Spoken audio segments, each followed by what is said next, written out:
Assassin's Creed, the franchise that has spawned a million sequels. And finally, we got a movie. It wasn't a perfect movie by any way, shape, or form, but I did like it.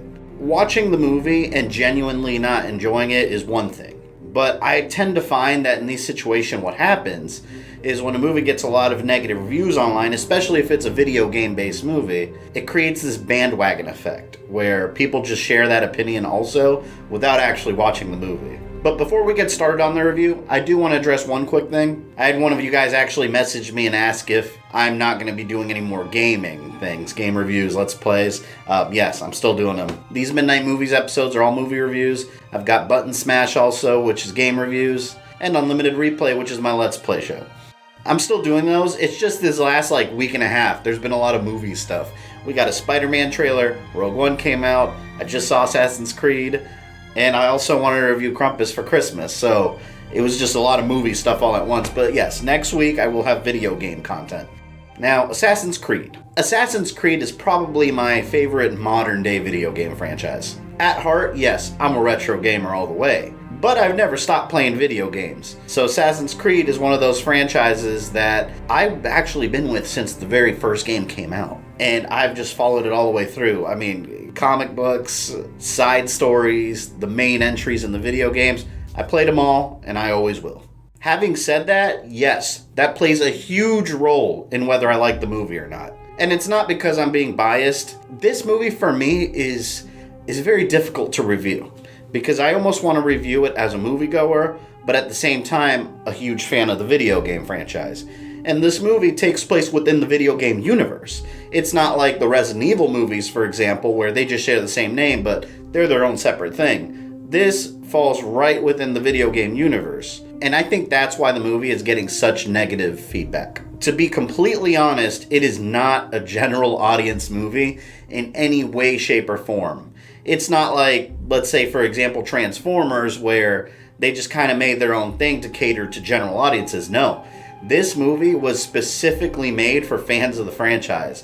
And I don't mean you picked up Assassin's Creed 4 Black Flag, played that, and don't know anything else. I mean the fans that have been there since the beginning and following the story closely. And at the end of the day, I think that's the best thing about the movie, but at the same time, it's what's going to hurt the movie in the end. Just as an example, I went with my fiance. She's not a big gamer at all. So she knows Assassin's Creed because she's watched me play it. But to her extent of the Assassin's Creed universe knowledge is I'm running around stabbing people. In this review, I'm not going to go into detail of the overall plot of the Assassin's Creed universe because putting the entire backstory, all the side stories, all the details that are important in the Assassin's Creed universe in 1 2-hour movie, it's impossible. So they did pick little bits and pieces of the overall story to try to kind of simplify that information to the audience. And I had this discussion with my fiance on the way home from the movie. She didn't really enjoy it too much because she had no idea what the hell was going on. While at the same time, I was enjoying the hell out of it and following the story very easily. But it's because I'm extremely familiar with every little detail of the video game universe. Real quick rundown of the conflict in the Assassin's Creed universe. You've got an ancient order of assassins that are at war for centuries with another secret organization called the Templars. And the Templars secretly are manipulating huge world events and trying to control free will. I don't feel the movie does a great job explaining exactly what the Templars are, or exactly what the nature is behind the conflict of the assassins versus the Templars. And the movie does an outstanding job recreating the feel of the Assassin's Creed video games. You've got assassins doing really cool fighting moves, you've got them jumping over rooftops, you've got them doing the leap of faith. All the moves that you see in the video games are in the movie and done extremely well. So as far as recreating the video game universe on screen, they nailed it 100%. Even the plot does tend to follow the same formula as the video game. You've got some kind of machine that looks into the memories of your ancestors through your DNA, and you're living their life in a past time period. So you've got the two main components. You've got modern times with someone plugged into the Animus looking through their memories, and then you've got the past. We're introduced to his assassin ancestor called Aguilar, and he's tasked with finding the Apple of Eden. which, short story, is the Templars want this to control the world. Free will, etc. With his ancestor in the past, there's really not a whole lot of character development, and when things really start getting interesting, they kind of go back to the modern time period. And I think this works very well for the video games. For the movie, I was interested in exploring that past time period. And there's some things that happen in his ancestor's life. For example, if he's trying to rescue someone or if someone he knows dies, you don't really have any kind of emotional impact because since you're in a 2-hour movie trying to jump between 2 different time periods and build up characters, you don't really have time to build that connection. I almost feel like the storyline in the past in this movie had a much bigger overall plot sprinkled around it that we didn't really get an opportunity to see. And I wouldn't mind it if we actually got a video game of that character, but the whole game being about him in the past during the Spanish Inquisition. It's just one of those movies that if you're a fan of the video game, you're gonna enjoy it. But if you're not that big of a fan of the game or you have no idea about it, you're not really gonna know what the hell's going on. You'll get the gist of what they're trying to do. You've got the good guys and the bad guys. Bad guys are trying to find something. Good guys are trying to stop them from finding it. You'll get that.